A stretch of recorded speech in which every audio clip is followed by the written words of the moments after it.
요한계시록 5장 1절 말씀부터 5절에 있는 말씀 교독하는 방법으로 읽겠습니다.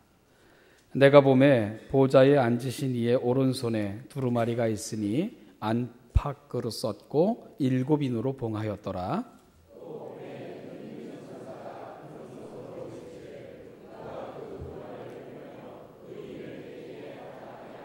하늘 위에나 땅 위에나 땅 아래에 능히 그 두루마리를 펴거나 보거나 할 자가 없더라.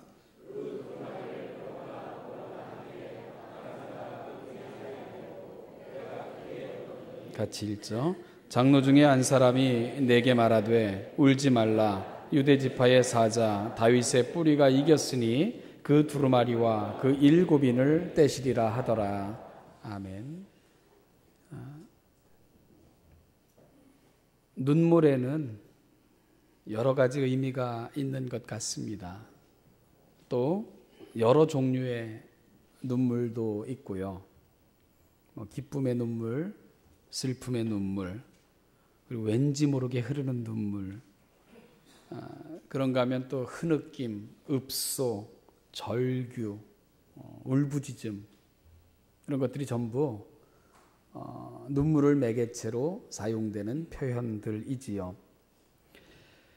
눈물만큼 강한 메시지도 없는 것 같습니다. 또 눈물만큼 또 강력한 무기도 없는 것 같고요.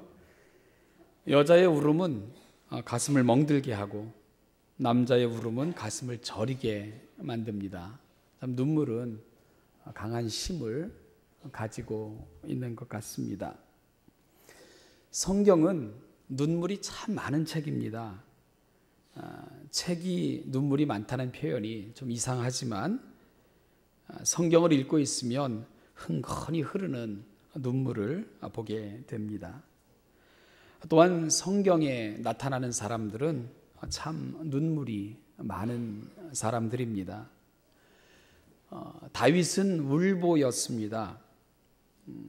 조금 과장되게 표현하는 부분, 물론 시적인 표현이니까 그렇습니다만은 자신의 슬픔을 기록할 때 침상이 뜰 만큼 울었다. 내가 탄식함으로 피곤하여 밤마다 눈물로 내 침상을 띄우며 내 요를 적시나이다. 이렇게 고백하기도 했고요. 사람들이 종일 내게 하는 말이 내 하나님이 어디 있느냐 하오니 내 눈물이 주야로 내 음식이 되었도다. 그러니까 마치 눈물로 밥을 말아먹는 것 같은 그런 느낌으로 눈물로 보냈던 세월도 있다는 것을 표현하고 있습니다. 다윗은 참 눈물이 많았던 사람이라는 생각을 합니다. 예레미야는 얼마나 눈물이 많았으면 그의 별명이 눈물의 선지자라 이렇게까지 이름이 붙었겠습니까? 예레미야는 이렇게까지 고백을 해요. 예레미야서 9장 1절에 보면 어찌하면 내 머리는 물이 되고 내 눈은 눈물 근원이 될고 죽임을 당한 딸 내 백성을 위하여 주야로 울리로다.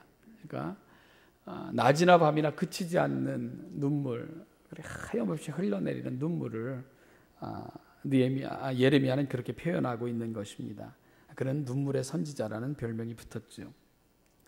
오늘 본문에서도 우리는 또다시 눈물을 흘리는 사람을 보게 됩니다. 사도 요한입니다. 5장 5절을 보니까 그 두루마리를 펴거나 보거나 하기에 합당한 자가 보이지 아니하기로 내가 크게 울었더라. 그렇게 표현합니다. 크게 울고 있죠. 대성통곡하고 있는 것입니다. 여기서 크게 울었다는 표현은 심히 통곡했다 하는 의미도 되고요. 울고 또 울었다. 멈추지 않는 눈물을 표현하는 그런 표현이기도 합니다. 크게 울었다는 표현은 원어도 그렇고요. 또 영어로 번역된 것들을 참조해 보면 이 말은 새끼를 잃어버린 어미의 울음소리, 그걸 표현할 때 오늘 본문에서 사용된 요한의 눈물이 그 같은 표현인 것을 우리가 보게 됩니다. 사도 요한은 새끼 잃은 사자나 곰처럼 울부짖고 있는 것입니다. 아주 처절한 슬픔이 느껴지는 그러한 표현입니다. 그런데요, 이들을 보면, 이 성경의 많은 사람들을 보면 이들은 사실은 주님을 닮았기에 눈물이 많은 것입니다. 주님도 참 많이도 우셨습니다. 무덤 앞에서도 우셨고, 예루살렘을 바라보시면서도 하염없이 우셨고, 기도하시면서도 우셨고, 주님은 눈물이 참 많았던 그런 분으로 성경은 또 소개해 주고 있습니다. 그러니까 주님을 닮으면 눈물이 많아지는 것 같습니다. 신앙이 좋으면 눈물도 많아지는 것 같아요. 비례한다는 생각을 많이 하게 되는데요. 눈물이 메마르면 우리 정서도 신앙도 메말라가고 있는 것 아닌가, 이렇게도 표현해 볼 수 있지 않을까, 그런 생각까지 하게 됩니다. 눈물이 많은 분들 치고 악한 분들 별로 또 만난 적 없는 것 같습니다. 그리고요, 신기한 것은 내 눈에 눈물이 많아지면 다른 누군가의 눈물이 적어진다는 거예요. 그러니까 눈물은 신비한 것 같습니다. 왜냐하면 함께 흘린다는 개념이 있는 것 같아요. 누군가의 아픔 때문에 내가 많이 울면 그만큼 그 사람의 아픔은 줄어들고, 그렇게 해서 혼자 흘려야 될 눈물을 같이 흘리는 이런 나눔이 있는 것이 바로 눈물이 아닐까, 이런 생각도 해보게 됩니다. 여러분, 그러면 앞에서 열거했던 이 사람들은 왜 그렇게 울고 있는 걸까요? 다윗의 경우 그의 눈물을 기록하고 있는 성경을 쭉 묵상해 보면 다윗은 죄 때문에, 죄의 문제에 대해서 그렇게 아파하고 많은 눈물을 흘렸던 것을 우리가 보게 됩니다. 하나님 앞에서 부끄러운 자신을 보게 되면 다윗은 침상이 뜰 정도로, 베갯잎이 다 젖어나갈 정도로 그렇게 심하게 울었던 그런 경험들을 소개하고 있는 것입니다. 그것이 하나님 앞에서 의롭다함을 받는 사죄의 근거가 되기도 했지요. 예레미야는 백성과 나라를 생각하니까 먹는 것조차 심겨울 정도로 그의 눈은 마치 눈물의 근원처럼, 멈추지 않는 샘처럼 그렇게 터져 나오는 것을 어찌할 수 없었습니다. 멈추질 않았습니다. 그리고 오늘 본문에서 요한은 왜 이리도 울고 또 울고, 마치 맹수가 새끼를 잃어버렸을 때 울부짖는 것처럼 그렇게 울부짖고 있는 것일까? 결론적으로 말하면 교회 때문입니다. 요한이 활동했던 시대는 로마로 인한 박해가 가장 극심한 극으로 치닫고 있었던 그런 시대적 배경을 갖고 있습니다. 요한계시록이 쓰여졌던 시기를 약 91년에서 96년 사이로 추정을 하고 있는데요. 로마의 도미티아누스 황제가 로마 제국 황제를 신으로 섬겨야 된다, 이렇게 공표를 했어요. 그래서 이걸 거부하는 사람들은 잡아다가 화형도 시키고, 그리고 짐승의 밥이 되기도 하고 검투사들의 도구가 되기도 했던 이런 치가 떨리는 그런 박해를 감행했던 시기가 바로 이 시기였습니다. 이에 기독교인들은 황제를 숭배할 수 없다. 우리가 숭배하며 경배해야 될 분은 오직 하나님 한 분뿐이다. 그러면서 황제 숭배를 거부하게 됩니다. 이것은 곧 기독교를 향한 무시무시한 핍박으로 연결될 수밖에 없었고요. 요한은 그런 상황 하에서 박해의 큰 시련 가운데 처해 있는 이 교회를 바라보고 있는 것입니다. 너무 아프고, 그리고 문제는 더 큰 박해가 기다리고 있는 그 현실을 생각하니까 요한의 눈에서 눈물이 그치지 않았던 것입니다. 그리고 또 한 가지 답답한 것은 지금 내가 교회 곁에 있으면 그래도 함께 울어주고, 얼마나 큰 힘이 될지는 모르겠지만 그래도 위로하며 격려하며 손잡아주면서 함께 이 고난을 당하는 것이 좋겠는데, 요한은 유배당하고 있었거든요. 반모라는 섬으로 유배당한 채 교회 곁으로 다가갈 수도 없고, 그들의 손을 잡아줄 수도 없고, 그리고 그들을 위로할 수도 없는 그 처지와 형편이 요한을 더 답답하게 만들었을 것으로 우리가 생각해 볼 수 있게 됩니다. 요한은 그 당시 신앙의 이유로 반모라는 섬에 유배되어 있었기 때문입니다. 여러분, 그렇지 않아요? 여러분들도 누군가 너무 힘들고 아픈데 함께 있어주지 못하는, 가장 간절할 때 붙들어주지 못하는 그 안타까움 경험해 보셨나요? 요한이 바로 그 답답함을 경험하고 있는 것입니다. 얼마나 그 가슴이 타들어 갔겠습니까? 사도 요한은 박해 가운데 처해 있는 교회들에게 편지를 보내게 됩니다. 위로하고 격려하고 때로는 소망의 말들을 전하면서 교회가 이 어려운 시기를 잘 전해줄 것을 그렇게 부탁하고 또 부탁합니다. 그 편지를 쓰고 있자니, 그리고 그 교회를 생각하고 있자니, 그 교회를 가슴에 품자니, 요한의 눈에는 그것이 눈물이 되고 밤낮 주야의 음식이 되고 그치지 않는 통곡이 되고 탄식이 되고 아픔이 되었던 것을 우리가 보게 되는 것입니다. 그러던 중에 요한은 성령에 이끌림 받아 큰 환상을 이렇게 보게 됩니다. 4장으로 넘어가면 하늘이 열립니다. 그리고 하늘의 환상을 요한이 보게 됩니다. 하늘에 보좌가 베풀어졌고 그 보좌 위에 앉으신 이가 있고요, 보좌 앞에는 하나님의 7영이 있으며 또 보좌 주위에는 4 생물이 있어서 보좌를 호위하고 있었습니다. 그리고 그 보좌를 24장로들이 흰옷을 입고 머리에 금관을 쓰고 둘러 있었는데 그들은 목소리를 합하여 일제히 찬양하고 있었습니다. 위대하신 하나님, 영광스러운 하나님, 온 우주 만물을 지으셨을 뿐만 아니라 통치하시고 섭리하시는 그 하나님을 향한 그 아름답고 끊임없는 찬양이 흘러나오는 그 광경을 환상 중에 요한이 보게 된 것입니다. 천상의 이 광경을 보고 있자니 요한의 가슴속에 벅찬 감동이 밀려오기 시작을 했습니다. 그 하늘, 정말 그 위에서 펼쳐지는 그 아름다움과 그 찬란함과 그 화려함과 그 영광스러움에 요한이 도취되어 있었던 것입니다. 그런데요, 눈을 들어 이 현실을 바라보니까 이 교회가 직면한 현실이 너무너무 아팠던 것입니다. 심각한 박해 가운데 처해 있었고 단 한시도 앞을 내다볼 수 없는 이 위험이 교회 앞에는 도사리고 있었던 것입니다. 지상 교회의 이야기입니다. 그러면서 요한은 자연스럽게 교회의 미래는 어떻게 될 것인가에 대한 관심을 집중할 수밖에 없었던 것이죠. 그리고 이렇게 심각한 박해, 그래서 때로는 신앙을 떠나는 이 많은 사람들이 발생하는 이 현실 속에서 누가 저 영광스러운 하늘의 잔치에 참여할 수 있을까? 이런 질문들이 끊임없이 그 속에서 일어나기 시작을 했습니다.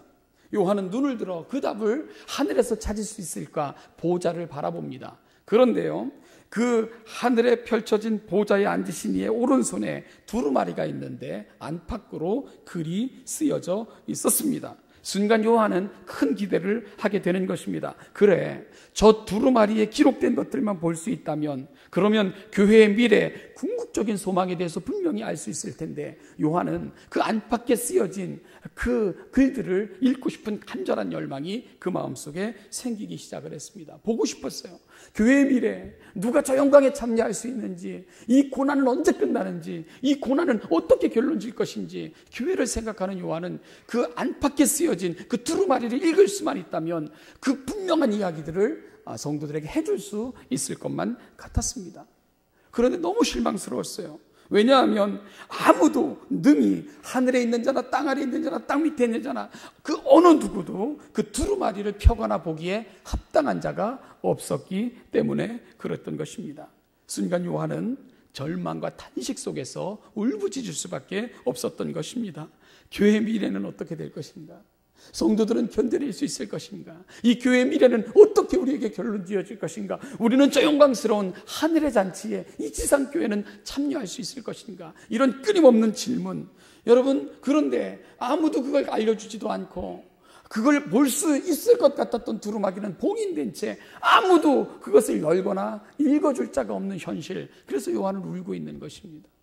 그것이 끊임없는 눈물이 되고 그리고 절규가 되고 그리고 또한 맹수의 후르짖음처럼 울부짖음이 되는 현실, 그것이 바로 오늘 요한계시록 5장에서 우리가 만나고 있는 요한의 모습인 것입니다. 요한은 왜 그렇게 울고 있다고요?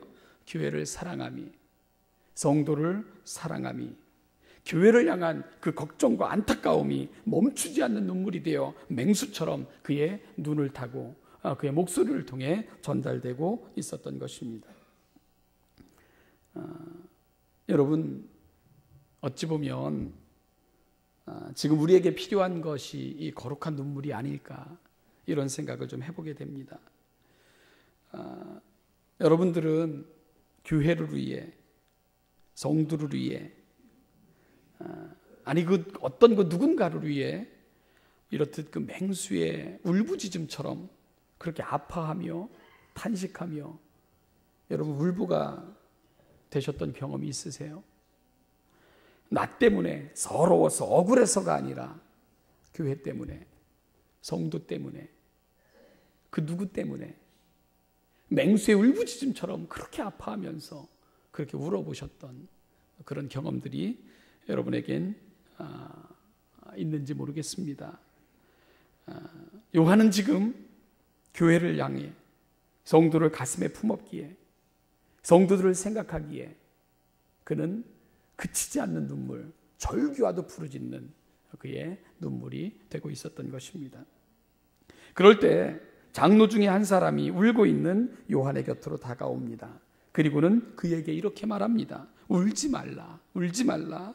유다 지파의 뿌리가 이겼으니 그 두루마리와 7인을 떼시리라. 여러분, 그 두루마리에 봉인된 것을 뗄 자가 있다는 것입니다. 그리고 그 사실을 알려줄 자가 있다고 이야기를 하는 것입니다. 그러면서 위로하기를 울지 말라. 통곡하고 있는 요한을 향해 들려온 위로의 말이었습니다. 그리고 이후로 왜 울지 않아도 되는가를 조목조목 설명하기 시작을 합니다. 여러분, 그것이 요한계시록의 내용인 거예요.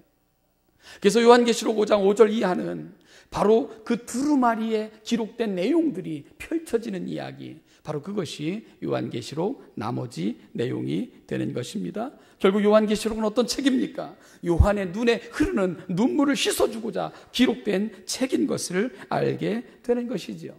요한계시록은 환타지 소설이 아닙니다. 이단들이 흔히 오해하는 비밀의 책도 아닙니다. 해석되지 못할 책도 결코 아닙니다. 요한계시록은 울고 있는 요한의 눈에 흐르는 눈물을 씻어주시려고 유다 지파의 뿔이 어린 양이 7인을 떼면서 펼쳐지는 그 감동의 메아리, 그 감동의 서사시, 그것이 바로 요한계시록의 내용인 것이지요. 즉 교회를 향한, 교회를 위한 교회의 소망의 메시지를 담고 있는 흐르는 눈의 눈물을 씻어주고자 그렇게 주신 감동적인 책, 그것이 바로 요한계시록이 되는 것입니다.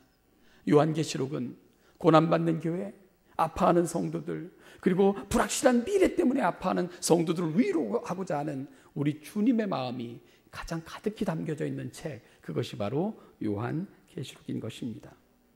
유다 지파로 오신 어린 양이신 예수님께서는 결국 승리하셨다. 주님의 승리 안에서 교회는 반드시 승리할 것이다. 우리 주님의 승리는 또 다른 승리, 즉 교회의 승리와 영원한 구원을 보장해주고 있다. 바로 24장로의 소개를 통해, 어린 양을 통해 요한이 보게 된 그 메시지는 바로 이런 소망의 메시지가 기록되어져 있는 것을 알게 됐고요. 이걸 깨달은 요한은 힘을 다해 또다시 아프지만, 힘들지만, 고난 가운데 있지만 그럼에도 불구하고 신앙의 이름으로 살아가는 그 시대 성도들에게 힘을 다하여 이 사실을 전해주고 있는 것입니다. 우린 승리한다. 우리는 결코 넘어지지 않는다. 유다 지파의 뿔이 예수 그리스도 어린 양이 승리하셨던 것처럼 그분의 승리 안에서 우리의 승리도 있다. 그리고 우리는 보장된 그 영광스러운 하나님의 나라에 초청된 사람들이라는 것을 요한은 힘써 전할 수 있게 되었던 것입니다. 요한계시록은 요한의 흐르는 눈에 눈물을 씻겨주었습니다. 그리고 또다시 살아갈 이유, 그리고 붙들고 살아가야 될 그 신앙의 이유와 소망을 확인해 줬던 책, 그것이 바로 요한계시록인 것입니다. 그래서 우리는 요한계시록 21장으로 가면 4절에서 모든 눈물을 그 눈에서 닦아주시니 다시는 사망이 없고 애통하는 것이나 곡하는 것이나 아픈 것이 다시 있지 아니하리라 선언해 주시면서 그 나라는 다시는 눈물이 없는 나라인 것을 확증해 주는 것으로 요한계시록은 마무리되고 있는 것을 우리가 보게 됩니다. 결국 요한계시록은 눈물을 매개체로 눈물을 흘리며 살아가는 성도들, 그리고 그 눈에 눈물을 씻어주시는 주님, 그리고 다시는 눈물이 없는 나라로 초청하시는 예수님, 바로 눈물을 통해서 우리 가운데 영원한 소망을 부여해 주길 원하는 책이 요한계시록이 되는 것입니다.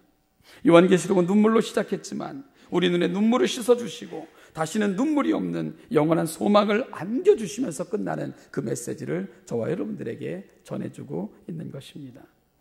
여러분, 제가 말씀드리면서 성경은 참 눈물이 많은 사람들의 이야기가 많다 그랬어요. 많은 성도들이 참 많이 울어요. 울보들입니다. 그리고 우리 주님도 울보 같다고 말씀을 드렸습니다. 그런데 주님의 눈물과 성도들이 흘렸던 눈물 사이에는 차이가 있는 것을 발견하게 됩니다. 사람들은 여러 가지 사정으로 인하여 아파하고 눈물을 흘려요. 그런데 주님의 눈물은 바로 그 사람들 때문에 흘리는 눈물인 것을 알게 되는 것입니다. 사람들은 때론 절망적인 안타까움과 근심 가운데서 울부짖을 때 주님은 바로 그들의 눈에 눈물이 안타까우셔서 울고 계셨던 것입니다. 그리고 주님의 그 눈물은 결국 사람들의 눈에 흐르는 그 눈물을 씻어주시기 위해서 일하시도록 만드는 원인이 되고 있는 것을 우리가 주목할 수 있게 되는 것이죠. 출애굽기 3장을 보면 하나님께서는 애굽에서 그들로 인하여 고통받는 내 백성 가운데로 찾아가시는 그런 이야기가 나옵니다. 하나님은 그들의 안타까움을 보셨습니다. 그들의 울부짖는 소리를 들으셨습니다. 그리고는 아셨다고 말씀을 합니다. 여러분, 그 모습을 바라보시면서 하나님은 어떻게 하셨습니까? 너무 안타깝다. 정말 힘들겠구나. 그렇게 끝나지 않았습니다. 우리 하나님의 알문, 그분의 행동이 되셨던 것입니다. 우리 하나님은 친히 애굽으로 그들을 찾아가셨습니다. 그리고 바로의 소나기에서 그들을 건져내서 가슴으로 실어 안아 그들을 구해내셨습니다. 그리고 친히 그들을 실어 업고 날라 하나님은 가나안 땅으로 그 백성들을 인도하셨던 것입니다. 때로는 햇빛의 위험을 강조하고자 구름기둥 오듯이 임하시고 밤에 달이 해치지 못하도록 밤에 불기둥으로도, 그리고 또한 친히 하늘의 창고를 여셔서 그들을 먹이시고 그들의 몸이 상하고 붓지 않도록 돌보아 주시는 방식으로 하나님은 그 백성을 향한 그 눈물을 씻겨주시고자 하는 그 하나님의 구원을 그렇게 완성해내신 것을 우리가 보게 되는 것입니다. 사람들은 방법이 없어 답답하여 하며 근심 가운데 절망 가운데 부르짖어 탄식할 때에 주님은 우리를 보시면서 안타까워 눈물을 흘리시지만 그 눈물은 우리 눈에 눈물을 씻겨주시는 그 손길로 다가오시는 것, 그것이 바로 하나님이 늘 보여주셨던 하나님의 방식인 것을 알게 되는 것입니다. 그리고 그 하나님은 오늘도 여전히 우리 삶 가운데 그렇게 찾아오실 줄로 믿습니다. 사랑하는 성도 여러분, 우리는 살면서 왜 아픔이 없겠습니까? 왜 사정이 없겠습니까? 왜 답답함이 없겠습니까? 가슴에 담아놓기 너무 힘들어서 맹수처럼 울부짖을 수밖에 없는 그 삶의 상황을 끌어안고 살아가시는 분들이 왜 우리 중에 없겠습니까? 그러면 여러분, 그 마음을 주님께 좀 보여드리세요. 여러분들의 눈의 눈물을 우리 주님이 보게 하세요. 그러면 주님은 결코 그 눈물을 외면하시는 분이 아닙니다. 우리가 울 때 주님도 함께 우십니다. 그리고 주님의 눈의 눈물은 우리를 향해 일하심의 원인과 근거가 된다는 것을 성경은 끊임없이 알려주고 있는 것을 기억하시길 바랍니다. 주님은 우리 때문에 눈물 흘리시면서 부지런히 우리 눈에 눈물을 씻겨주시기 위해 날마다 우리의 삶 가운데로 찾아오시는 분으로 성경은 그렇게 소개해 주고 있기 때문에 그런 것입니다. 그리고는 가슴으로 우리를 안고 아픈 마음의 상처를 보듬어 주실 것이고 우리 눈에 눈물을 씻겨 주실 것이고 궁극적으로는 다시는 눈물이 없는 그 영원한 나라로 여러분들을 초청해 주실 것입니다. 그때까지 하나님은 여러분 곁에 서셔서 일하실 것을 끊임없이 확인해 주고 계십니다. 말씀드렸던 것처럼 12월이 우리 곁으로 다가왔습니다. 우리는 12월 한 달을 더 스피릿 오브 크리스마스, 성탄의 정신, 여러분 더 스피릿이에요. 성탄의 바로 그 정신. 세상은 스피릿 오브 크리스마스라는 말을 씁니다. 그거는 축제와 즐김입니다. 그러나 우리는 더 스피릿 오브 크리스마스, 바로 그 정신, 예수 그리스도께서 이 땅에 오셨던 바로 그 마음, 그 정신을 우리가 가슴에 담자는 것입니다. 그래서 우리는 바로 성탄의 정신으로 그렇게 12월 한 달을 보내고자 계획하고 그렇게 진행하고 있습니다. 주님 오신 참뜻을 함께 되새기면서 그 정신이 우리 삶의 내용과 표현이 되기를 원하는 것입니다. 우리가 한 달 동안 주님 오신 참뜻에 대해서 우리는 계속해서 묵상하는 시간을 갖게 될 것입니다. 동시에 우리는 사랑의 선물 상자를 만들기도 하고, 그런가 하면 불우한 이웃들을 돌보기도 하고, 또한 그들에게 성금을 전달하기도 하면서, 또 우리가 필요한 곳을 찾아가서 봉사하기도 하면서 주님이 우리 가운데 찾아오셨던 그 이유를, 그리고 그 참뜻을 우리의 온 몸으로 온 마음으로 보여주고 싶어하는 그런 소망을 안고 이 한 달을 보내게 될 것입니다. 우리 신원여대교회 모든 성도들도 바로 더 스피릿 오브 크리스마스, 성탄의 정신으로 이 한 달을 함께 살아주시기를 간격히 부탁합니다. 여러분, 성탄의 그 정신이 뭡니까? 주님은 왜 이 낮고 천한 세상에 그 고귀함을 다 버리시고 하늘보좌를 다 버리시고 가장 낮고 천한 모습으로 이 세상에 오실 수밖에 없었습니까? 우리 눈에 눈물을 씻겨주시기 위함입니다. 우리 눈에 눈물을 보신 주님께서는 우리와 함께 우셨습니다. 그리고 주님은 그 눈물을 가지고 우리 삶 가운데 찾아오셔서 우리 눈에 눈물의 의미를 아셨기에 친히 손수건이 되어주셔서 우리 눈에 눈물을 씻겨주신 것입니다. 그리고 영원한 기쁨으로 우리 주님께서 우리의 슬픔을 바꾸어 주셨습니다. 올 12월 성탄의 정신을 기억하며 나아가는 시간들 속에서 이 놀라운 은혜가 여러분의 삶 속에도 다 임하시기를 주님의 이름으로 축복합니다. 사랑하는 여러분, 여러분들의 눈에 흐르는 눈물이 있다면 우리 주님이 찾아오셔서 친히 손수건으로 여러분들의 눈에 눈물을 씻겨주시기를 바라고, 정말 새로운 소망, 새로운 기쁨, 새로운 환희로 그렇게 여러분의 삶 속에 찾아가시는 그 은혜가 있기를 주님의 이름으로 축복합니다. 여러분, 그게 당연한 거예요. 왜냐하면은 이건 기적이 아니라 주님이 이 땅에 오신 이유, 하늘을 버리시고 이 땅에 친히 오신 이유가 바로 낮고 천한 우리의 삶 속에 함께 하시면서 우리 눈에 눈물을 씻겨주시고자 주님이 오신 것입니다. 그 주님께 여러분의 슬픔을 맡기세요.